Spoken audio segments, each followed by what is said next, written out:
welcome to Coffee with the Candidates. This morning I'm sitting here with Bill Hoglund, who is running for Hope School Board Zone 5. Thank you for being here. Glad to be here. So to get us started, can you give our viewers a definition of what exactly a school board member does? Yeah, it's a lot simpler than than folks think. Really, your main number one responsibility is the hiring and firing of superintendent. You're responsible for one employee until he brings you a recommendation for something else.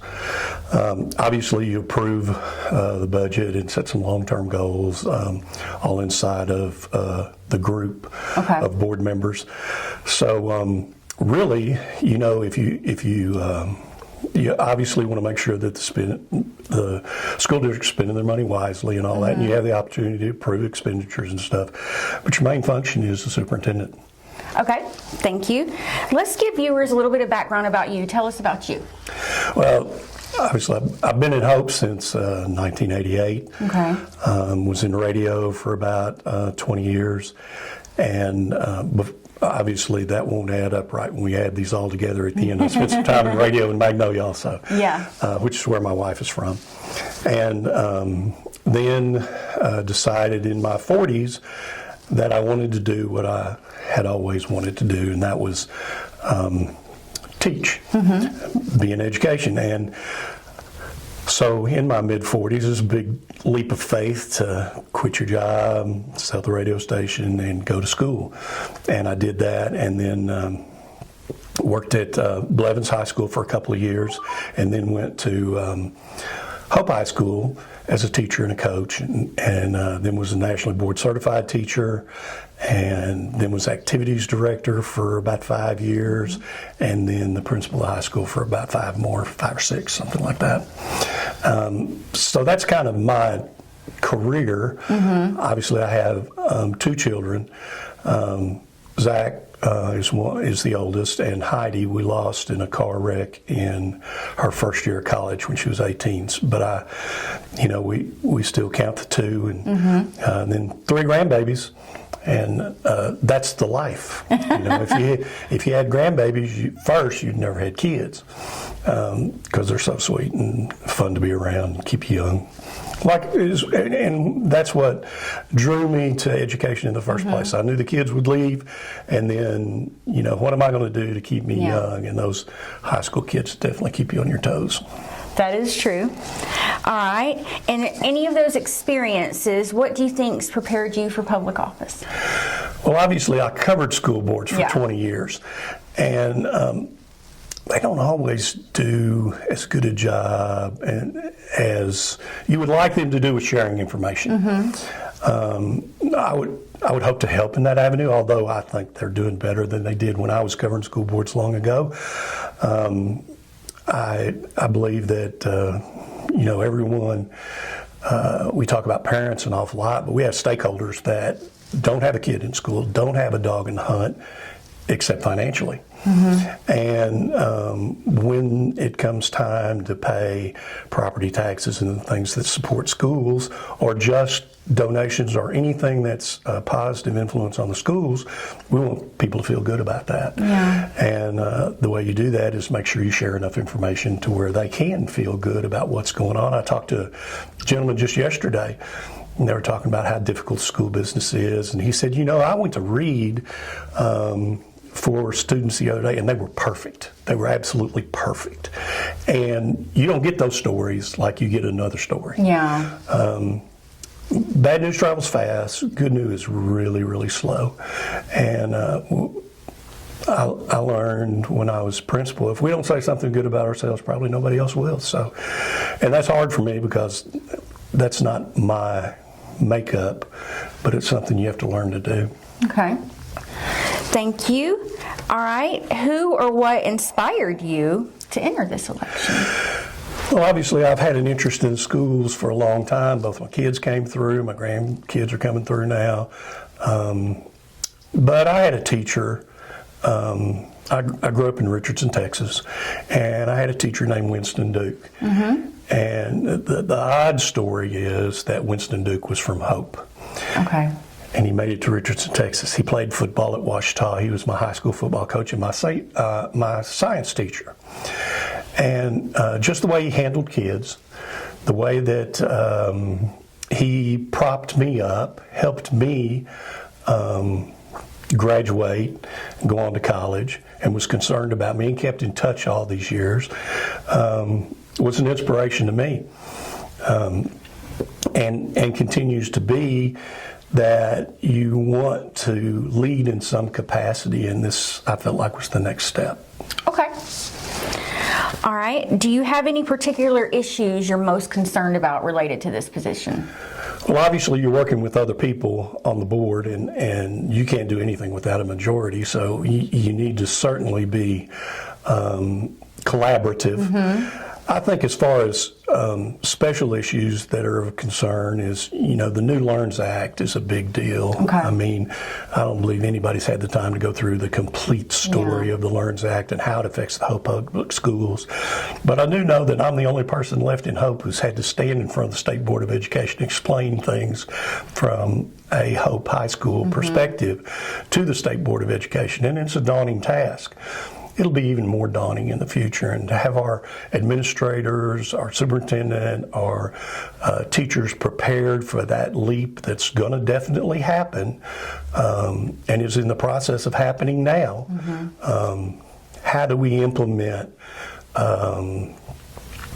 salary raises for exceptional teachers? How do we identify them? How is it fair? How does it make sense? And what does it mean to the budget? Mm-hmm. There's a lot of things coming down that are really important that I think having somebody who was a teacher, somebody who was an activities director, somebody who was a principal has a unique perspective on. Okay. How do you plan to involve citizens in your decision making? I've already said that's a priority, and Yeah. I think the school is doing a better job, but we have to reach people where they are. Mm-hmm. And, for my age group, it's probably still Facebook, but, and you don't know what's happening with X and Twitter, all that stuff. But we have to find ways to meet them where they are, and we need to make sure that we're bilingual when we do things, and we need to make sure that there's availability for people who want to find out about the schools, but that we also get information to people who are casual observers. Mm-hmm. And how you do that's a real trick. Now, I think the folks that they have to do that now are doing a much better job than we did 10 years ago, but maybe not quite as good as we can. Okay. And now the last question, and I like to ask people, if you were to receive $1 million grant, and I'm thinking I'm going to have to change it because everyone keeps telling me $1 million isn't a lot, but if you it's a lot to me. Yes, if you received $1 million grant to use in whatever way you wanted, what would you do with it?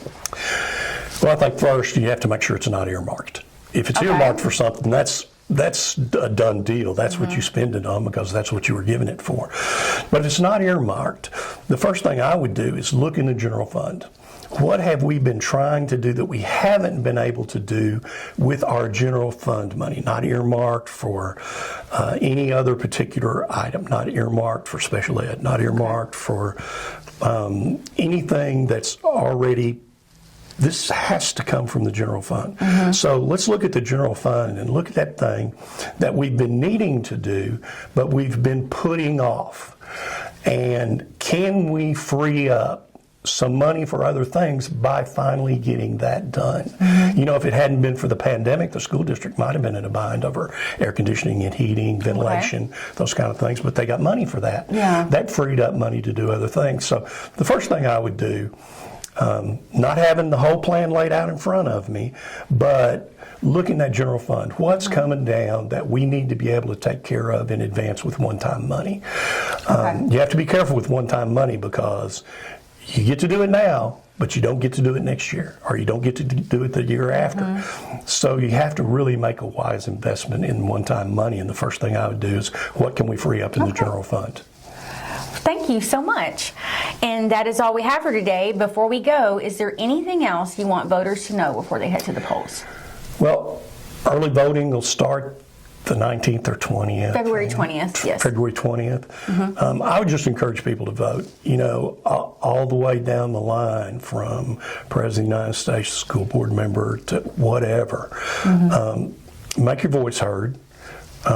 Make sure that you get there and vote, and if you can't do it, then do it early, and make sure you have a say in what goes on.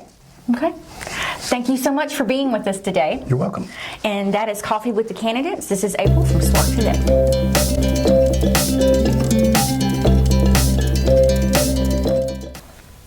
Hi, I'm April from Spark Today, and welcome to Coffee with the Candidates. I'm coming to you from the studio in downtown Hope, where this morning I have Linda Haynes, who is up for re-election, Hope School Board Member Zone 5. Thank you for being with us. Thanks for having me. To get us started, can you explain to our viewers who are about to be voters, what is the role of a school board member? So the school board operates as a unit. There are 7 of us, and we essentially have one employee that we hire, and that is the superintendent, and then that employee is tasked with essentially running the school district in all of its facets, from staffing to financial to curriculum to goals and planning and implementing of those plans. We do help give input on like goals and like vision and like dreams and wishes of what we would love Hope School to be. We also legally have to vote through for like a lot of financial things that we approve budgetary, things, and how certain monies are spent and how certain monies are allowed to be spent. But so we are just basically, we are the advisory board to the Hope School District as a whole, and that we deal directly with the superintendent, Dr. Crossley. Okay. Well, to let people know, let's talk a little bit about your background. Okay. So I am the child of 2 retired teachers. So I have always been benefited from the kind of being in the know and in the understanding of how school districts work, sort of from a teacher standpoint. And when we moved to Hope nearly 12 years ago, when we had very small children at Clinton Primary, that was kind of the first introduction to Hope Public Schools, and it's always nice to be a little bit more on the inside of knowing what's going on than the outside, and that's part of what led me to run for school board, is just so I have a little bit more of a handle, a little bit better understanding of how things are going, what things are going on, what things are available, and just having a little bit of a say in how some of that stuff goes. But that's kind of my background of how I got into it, why I'm still in it, from kind of just that background of knowing what it looks like from being on the employee side of a school district, to just know the ins and outs and the things that are going on and the things that are available, to when people don't kind of know that from an insider's perspective, to how you get to kind of have some of that knowledge and that advice or input for it. Okay. And what experiences, and you kind of answered this already, but what experiences have prepared you for public office? Well, I don't really know that I have experience that prepares anybody for public office, but I have done it for 3 terms. Yeah. So I have served 3 3-year terms. So I'm running for my 4th. Our terms are now 5 years instead of 3. Okay. That just recently got changed with the last census and the last redistricting of some lines, just from a population standpoint. And since there are 7 of us on the board, it makes a little bit more even division of when people are reelected and how many people could be new to a board if they were changed a little bit. So it's for a 5-year term that I'm running, and I guess that's really the experience that I have, is that I've been doing it. Okay. And are there, and I always ask who or what inspired you to enter this election, but I think you kind of answered that earlier, because your parents were teachers. Right.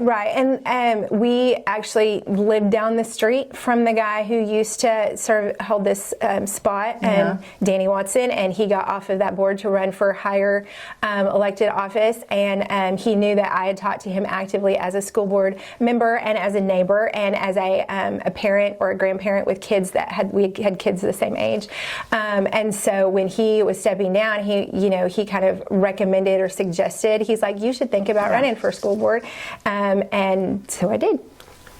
Okay. And are there any particular issues you're most concerned about in relation to this position? I mean, I think hopefully anybody who runs for school board is concerned about what's best for kids and giving the best, most options available to kids in Hope District and Hope city limits. I think all of us, big concern is just preparedness for regular life. We would love all of our kids at the end of it to come out with a high school diploma at the bare minimum, potentially with some additional either certification or college under their belt, but specifically to be ready to enter the workforce or to go to additional training, whether it be college or other certification training, to go into the military or do whatever, so that they are just productive citizens, people who know how to handle themselves, to provide for their families, to know how to have a good life and enjoy that. And that's the end goal, I feel like, for all of us, hopefully, if you're running for school board. But along the way, it's all the things you have to do to kind of work backwards from there, of like, we're all, or I specifically am concerned about test scores, and there's a whole conversation that could be had about how the state warrants test scores and how they put out those numbers and what those really mean, and how that kind of testing data is accumulated. But more so than that, because that's just one day of one picture of kids, the overall just like, reading readiness, understanding facts and concepts, like just general skills that get you through life, which is like handling money, handling responsibility, how you interact with people, especially people who are different than you or have different backgrounds, people who have some trauma or whatever in their life, how you handle and work around with groups in a way that benefits everybody and makes everybody better. I mean, those are all things that we're very conscious of and try to work through, and some of that like builds into how we make decisions about things like curriculum or extra activities that we want to have, or opportunities that we want to provide, field trips that they go on, all sorts of things like that, of what exposes kids to very exciting real world activities, environments, places, ideas, people, and all of that is very important to make really well-rounded, very knowledgeable, life skill ready kids. Okay. How do you plan to involve citizens in your decision-making process? So I've had the benefit of in my last 3 terms on the school board, of have people interact with me in a variety of ways. I would see kids or parents or stakeholders, anybody at school events, whether it be sporting things, honorary things, spelling bee type things, whatever, that they come and interact with us, people who we know in the neighborhood, as they're walking their dog or whatever. We'll walk by and say things or ask questions. I frequently have a lot of people who interact with me at work that are just in there, and will stop and ask a question or leave a comment or tell me something they're concerned about or something that's on their radar, or just general, I think every school board member has been like caught at Walmart, just checking out or whatever, and like, hey, let me ask you about this that I heard, or let me tell you what I like about this, or this thing I saw that was great or not so great. And so I hope that I am available enough that people can interact with me. However, all of the school board members have a email address that is the same platform as all of the Hope Public School email addresses. So it's firstname.lastname@hpsdistrict.org. And so anybody at any point can email any of us, whether we're in your zone or you live in our zone area or not, for questions or concerns or feedback or information. So that's always a way that we try to be available to people in general. Okay. And now for the fanciful question. I got ahead of myself. If you were to receive $1 million grant that you could use in any way you wanted to for your school district, what would you do with it and why? So we thankfully just received a very large, more than $1 million grant. I know, in the grand scheme of things, everybody always says $1 million isn't a lot. Right, right. And especially when you're talking about 2,200 kids in a district, that even $1 million divided among that, and especially if any of that goes to, employee costs or curriculum or hard copies of anything or whatever, it sounds really great until you start spending it. It's not really as much as we would love it to be. But we did actually receive a very hefty grant recently, and I feel like if I had an extra $1 million, I would do a lot of what we're already doing with what we've got, and it is just trying to expand opportunities for kids. And so some of that looks like technology. Some of that is things brought into the classroom that kids can learn on and with, and so some of that's like iPads, but a lot more of it recently has been other things. Like I know some of our East programs have recently gotten like a lot of robotics things, 3D printers, I know at least at your grade, like they have an embroidery machine. They're learning some like skills like quilting and some other projects that they do with that. Some things that they make like banners and posters on. So those kind of technology things are always great. We also would use it for, or I would use it for some of the things that we're doing with field trips where either kids are allowed to go places. Recently, I know a group just went to Little Rock and did some things up there and some exploring, which you can check out our Facebook page and look at all the pictures and some of the explanation of what they've done, or bringing some of those field trip kind of experiences to a school. Whether that's like bringing the fire department in. Yeah. Or speakers who have been or done or seen or written things in experiences that they can share, because not all of our kids get the opportunity to leave and go to a lot of places that sometimes we bring that stuff to them just from a logistics standpoint, and travel and fitting on buses and all of that kind of stuff.